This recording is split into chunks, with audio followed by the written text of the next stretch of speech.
राम राम दोस्तों, ये मेरा पहला ब्लॉग है।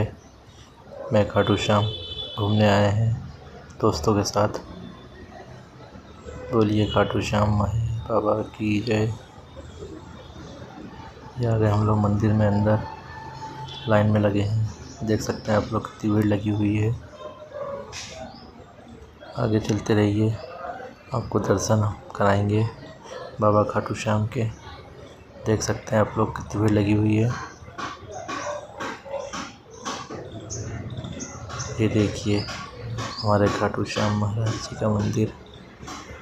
कितने दर्शक लोग आए हुए हैं दर्शन करने के लिए। हमारे का सहारा बाबा श्याम हमारा।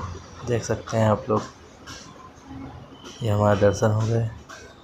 दोस्तों आप लोग का सपोर्ट चाहिए, बस आप लोग ऐसे सहयोग बनाए रहिए।